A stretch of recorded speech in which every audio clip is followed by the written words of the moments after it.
seguir, ponto a ponto. Apoio Unifacisa.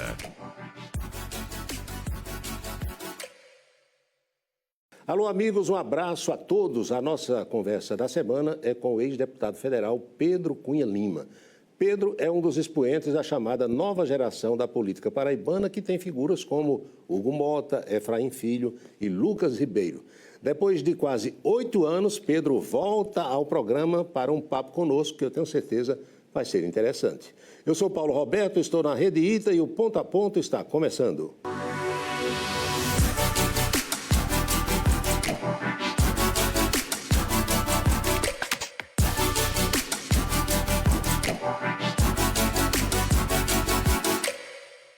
E a gente dá início à entrevista com Pedro Cunha Lima, a quem eu agradeço a presença. Tudo bem, Pedro? Eu que agradeço demais, tudo ótimo, bom estar de volta, obrigado pelo convite, sempre bom poder falar sobre alguns temas, espalhar algumas ideias, estou à disposição.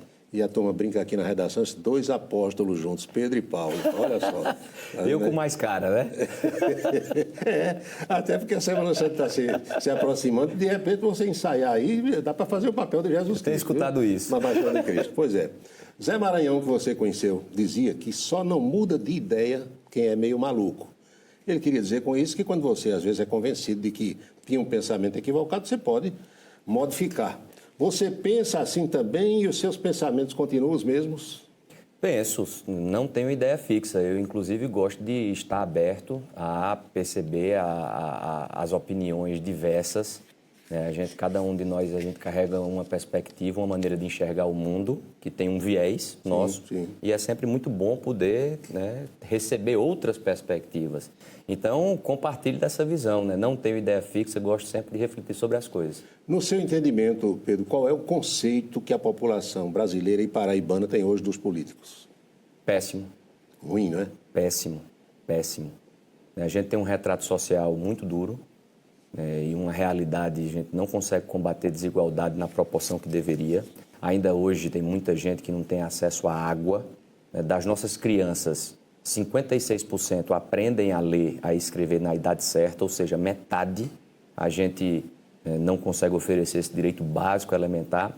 E existe um mau funcionamento. Ontem eu estava vendo o Supremo julgar a questão dos penduricalhos. Finalmente, num país com tanta desigualdade, tem autoridades que recebem auxílio moradia, auxílio creche, auxílio mudança, auxílio saúde, auxílio livro. Eu sempre busquei fazer esse enfrentamento desde o primeiro mandato, Paulo.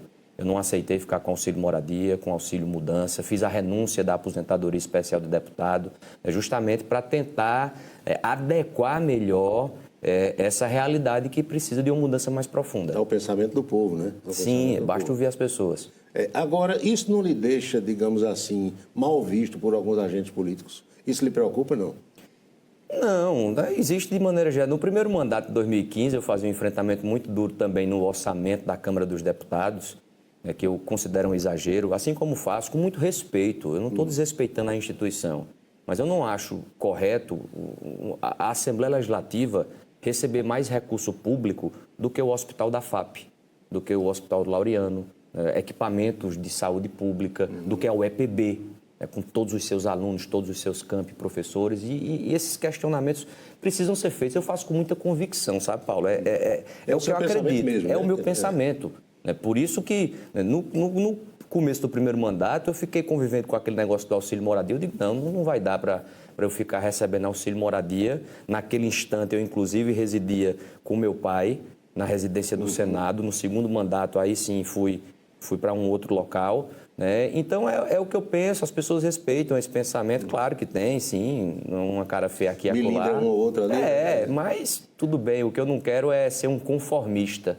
Eu acho que isso é o que mais me assusta, me acomodar, sabe? Eu acho que a gente tem um mundo que precisa de uma transformação muito grande e cabe a gente ter uma capacidade de reagir, de se levantar. Então, isso que é minha principal atenção. Agora, você tem dito também, é uma outra declaração que chama a atenção, é que não mata e nem morre para ser candidato. Tanto faz ser como não ser. Você tem dito isso. É também um pensamento que vem do íntimo. Sem dúvidas. Eu tenho um propósito de vida de contribuir com uma luta.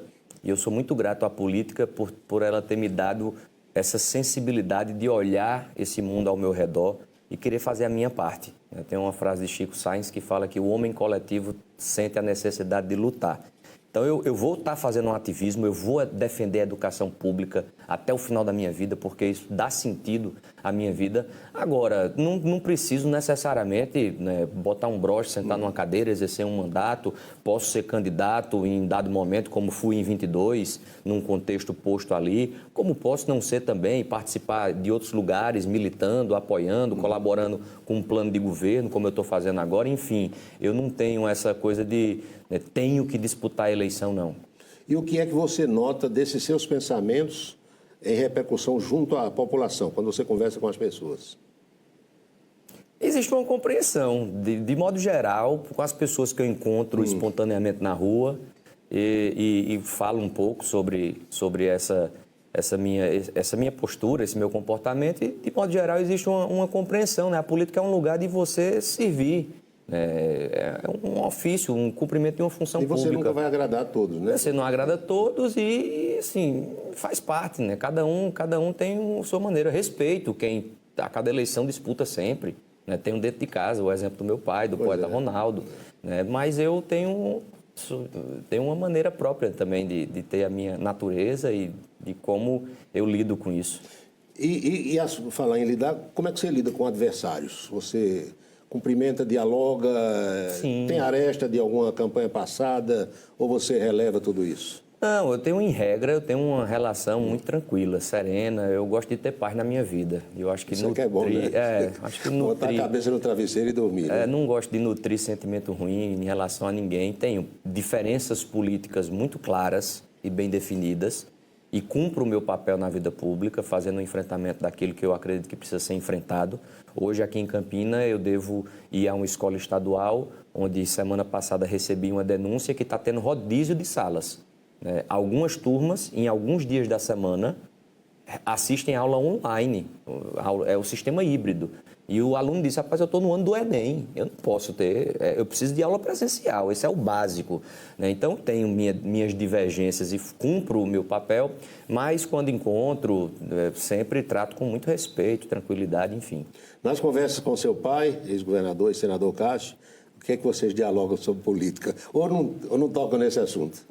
A gente toca, né? Falo muito sobre o sonho que carrego de ver a educação pública chegar num patamar que merece estar.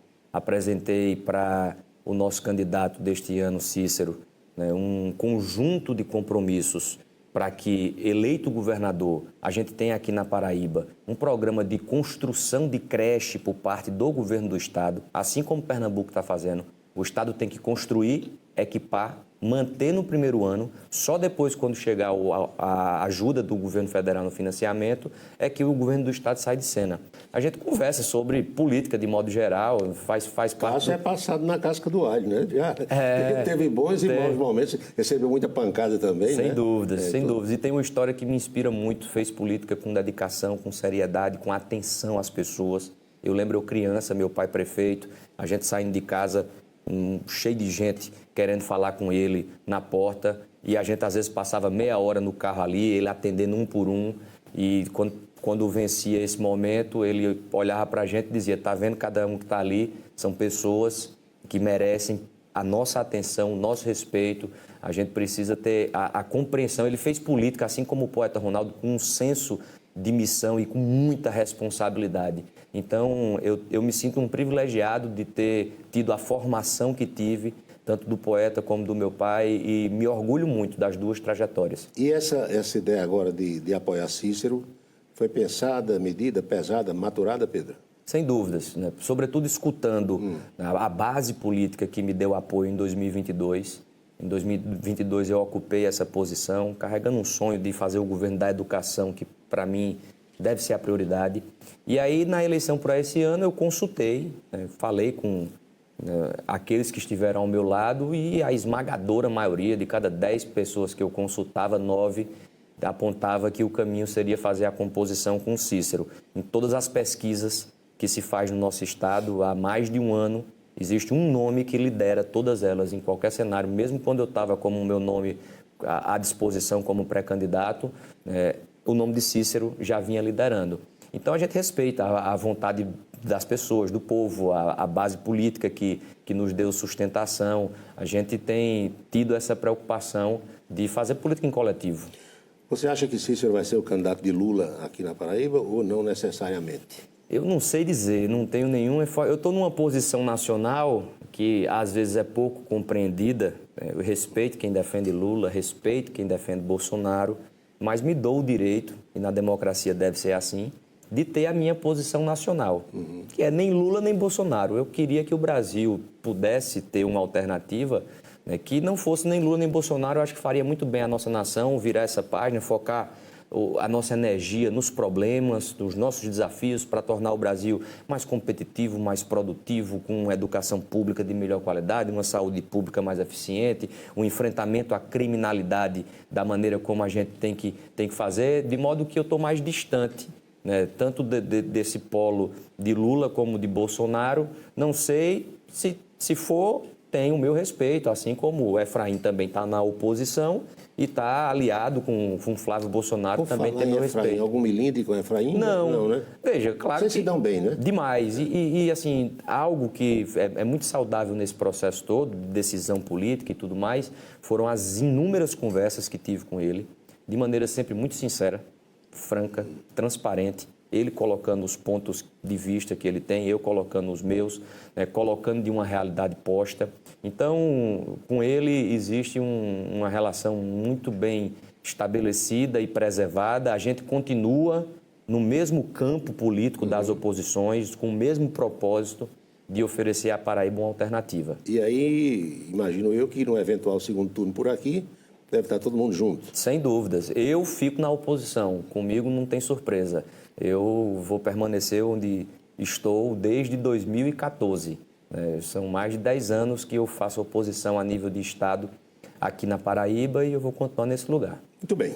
A gente conclui assim o primeiro bloco dessa entrevista da semana com o ex-deputado federal Pedro Cunha Lima. No segundo bloco, eu vou falar com o Pedro mais sobre a sua vida pessoal. O que é que ele faz quando está sem mandato, o que é que ele curte, por onde ele anda, quem ele visita, das amizades, das viagens, do namoro, do casamento, se já deu neto a Cássio, tudo isso a gente vai saber daqui a pouco.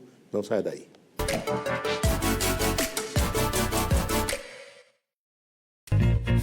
A Rede Ita agora tem um novo espaço para você se informar.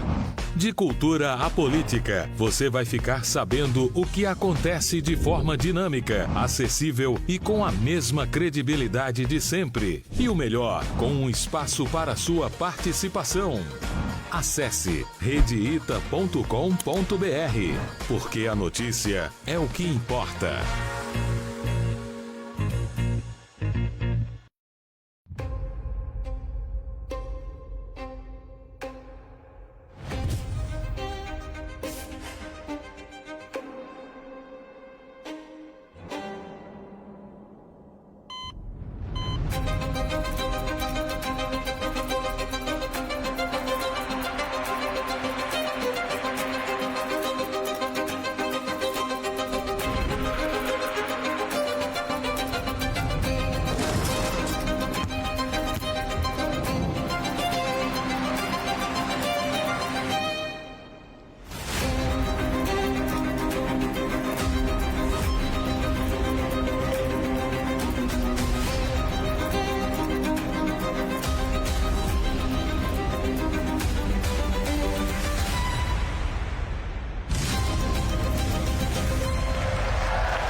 Bem-vindo ao Nildo Utcoafia. Há mais de 40 anos, tratamos sua beleza com respeito. Espaço de conforto e satisfação, oferecendo a melhor experiência em beleza para você.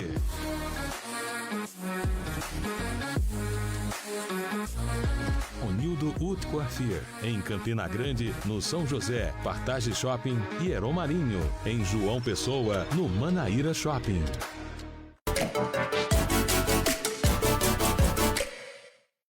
Segundo bloco da entrevista da semana aqui no Ponto a Ponto com o ex-deputado federal Pedro Cunha Lima, filho de Cássio Cunha Lima e de Silvia, neto de Ronaldo e Glória Cunha Lima. E Pedro tem dito por onde anda, já nos disse agora no primeiro bloco, mas fala, às vezes o pessoal diz, você é mais um Cunha Lima, muito me honra ter esse sobrenome.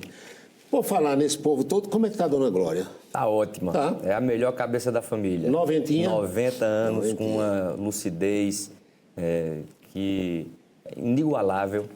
E ela é minha maior fonte de inspiração, minha maior paixão na vida pública, na política, é a primeira infância. É creche, é ensinar uma criança a ler e escrever. Dona Glória cuidava das creches aqui. E ela cumpriu desde quando o Ronaldo era prefeito, viu? Exatamente. Desde a década de 80, ela já abraçou essa bandeira. Foi a principal bandeira política dela. E eu tenho muito orgulho também dela, da sua trajetória. Na década de 90, quando o Poeta venceu para o governo do Estado fez algo pioneiro, no Nordeste, no Brasil até, do governo construir creche. Essa mentalidade de governo ajudar na educação infantil está mudando um pouco mais agora. E lá atrás ela já... Quando eu falei do programa de Pernambuco, que eu estou querendo trazer aqui para Paraíba, eu estava numa reunião no Tribunal de Contas, que tem um grupo de trabalho da primeira infância. Quando eu terminei a reunião, teve uma servidora que falou, olha, Dona Glória já fez isso no governo do seu avô. E isso muito me orgulha. Pedro, a gente falou muito mais sobre política e sobre seus pensamentos em relação à política, mas está firme a ideia de serviço de Cícero?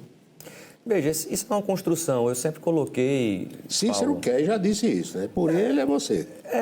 Eu sempre coloquei e sempre pontuo que não é por espaço em chapa que eu estou fazendo movimento de apoio. Eu quero um compromisso com a agenda. Eu não vou pedir voto para um candidato ao governo que não me dê a segurança que vai ter esse programa de creche, que vai ter uma colaboração efetiva com os municípios na alfabetização na idade certa, um programa dedicado com mais esforço de estruturação, climatização, transporte das escolas, seleção de gestor. Ainda hoje, no nosso estado, isso tem que acabar. Uma escola pública ser de um deputado, de uma deputada, de um vereador, de uma vereadora.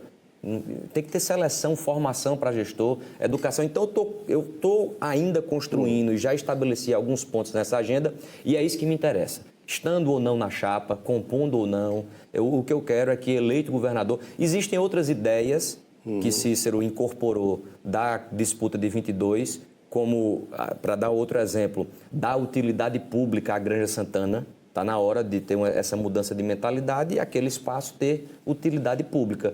Então, tendo esses compromissos, aí sim eu estou engajado. Se eu vou estar na chapa ou não, aí o tempo vai dizer, estamos em fase de construção. Reginaldo Bastos, que é o nosso chefe de estúdio aqui, olhou dali e disse assim, se Cícero vencer e Pedro for o vice, ele está com a cara de secretário de Educação. É minha paixão, né? Educação é minha paixão. Formação de professor, a parte pedagógica é um desafio imenso. Então, é onde eu enxergo, sabe, Paulo, que a gente vai conseguir combater, de fato, essa desigualdade tão dura que ainda existe no nosso país. Você está lecionando? Estou, direito constitucional. Um prazer imenso, é um sonho de criança. Quando eu era criança, eu já dizia que queria ser professor. Terminei minha graduação, fui fazer mestrado de Direito Constitucional em Coimbra. Quando voltei, já muito engajado na política, fui adiando esse sonho. E agora estou me realizando em sala de aula. João Pessoa? Em João Pessoa, no Uniesp. Eu dou aula uma vez por semana, porque ainda me dedico à advocacia, a uma consultoria em educação, à política também. Por mais que não seja candidato, mas estou ativo no processo.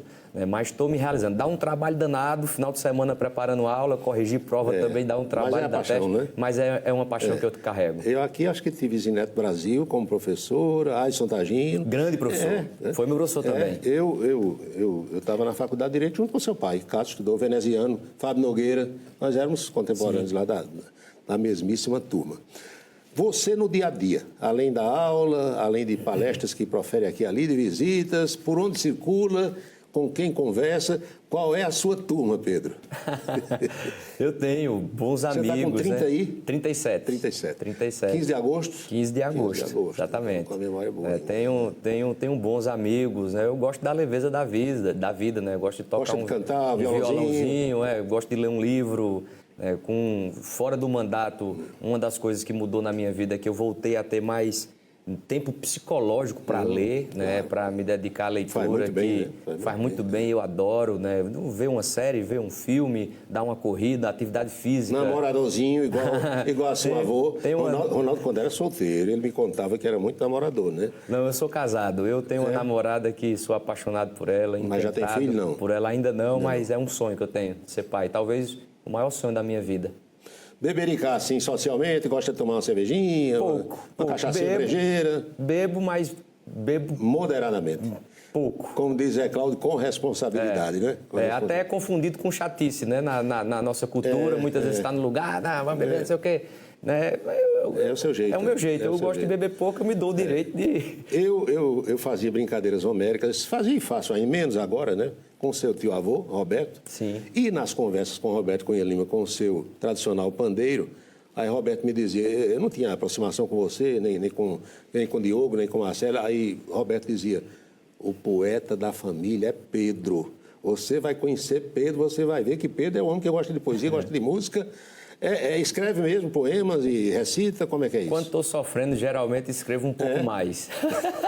Quando entra numa fase mais estável, né, um pouco menos, mas gosto. O sofrimento vem das paixões políticas ou das paixões... Da vida. Vamos botar tudo desse lugar. Mas gosto muito, a convivência com o poeta, adorava. Né? Chegava no quarto e recitava um soneto que eu tinha feito, ele gostava, corrigia, dava uma opinião, ele declamava tudo de Augusto dos Anjos, mesmo depois do AVC. Impressionante. Uma cabeça brilhante, assim, eu impressionado, inclusive o médico dele, à época, porque depois do AVC tem um comprometimento, né, de um lado do corpo, claro. e ele realmente me incentivou muito e terminou passando um pedacinho para mim. Ronaldo um dia me presenteou com um dicionário de rimas, que é um negócio extremamente interessante, né? Porque no cancioneiro popular brasileiro de hoje, você vê músicas assim, meio que sem pé e sem cabeça, a gente não vê essas coisas. Sim. E Ronaldo me explicando como é fazer uma rima. Porque a rima perfeita, ela não vai rimar Lima com Campina, por exemplo, né? E ele me explicava que para ser rimando mesmo, a terminologia tem que ser a mesma, né? Tem uma palavra, a métrica, essa coisa toda que os poetas entendem. O Brasil tem jeito? Tem jeito, mas o tempo vai passando... Ou falta quem dê jeito? Tem jeito, mas precisa mudar muita coisa. Não é simples. Não é uma pessoa só. Não é um único lugar. Não adianta eleger só o presidente certo. Claro que é importante.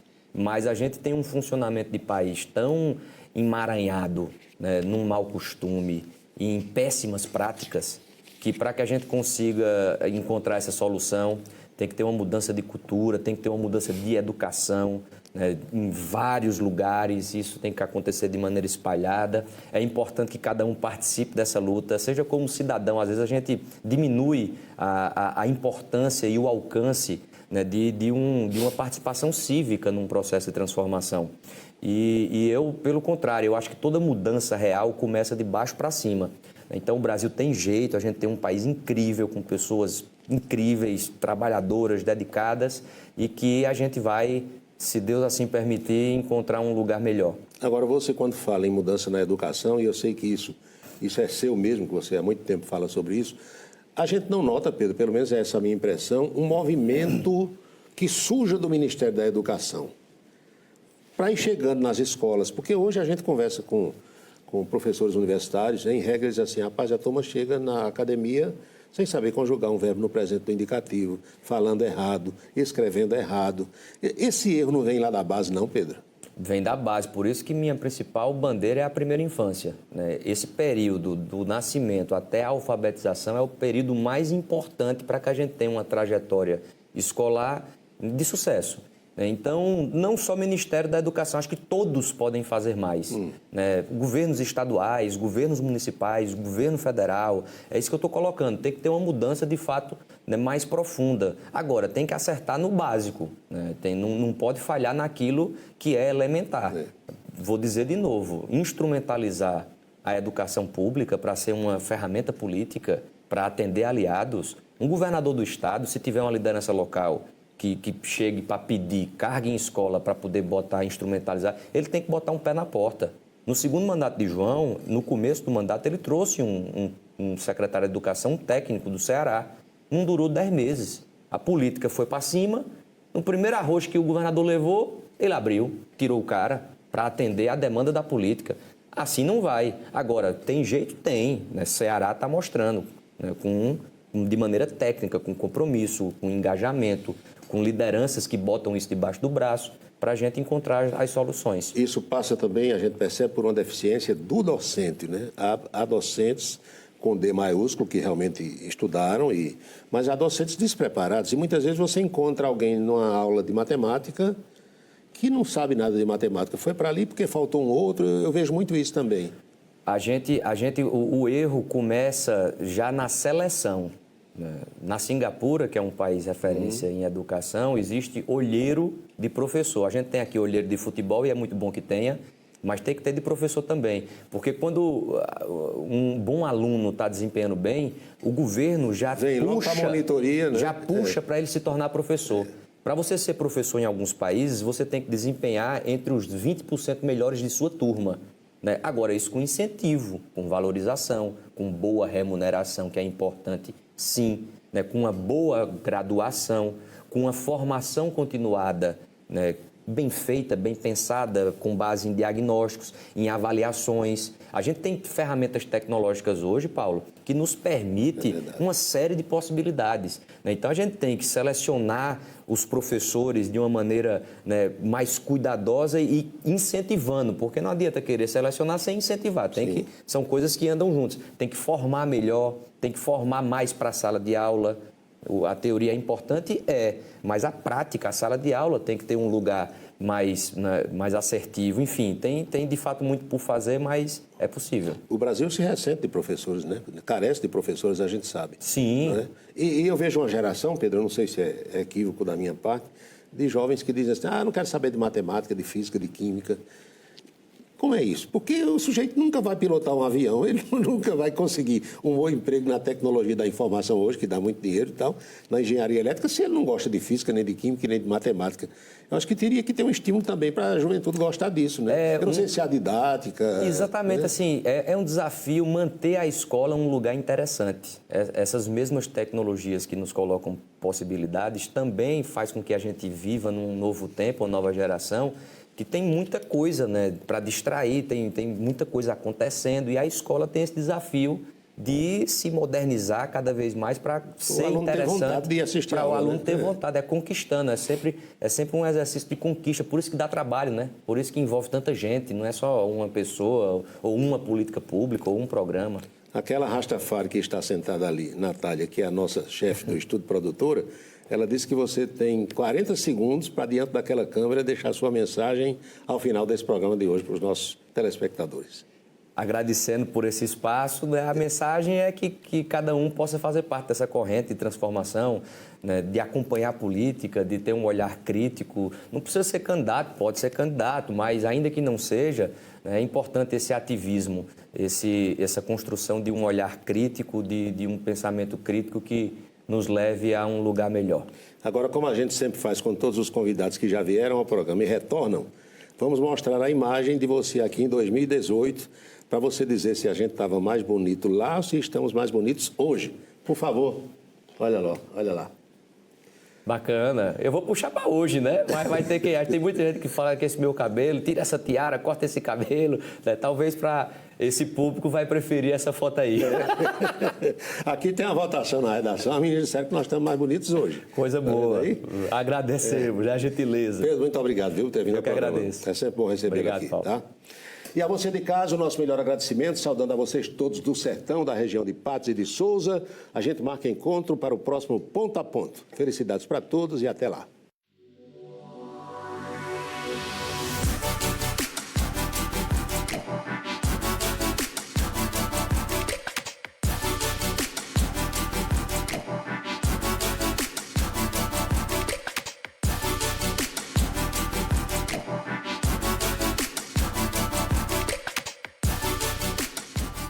Ponto a Ponto. Apoio Unifacisa.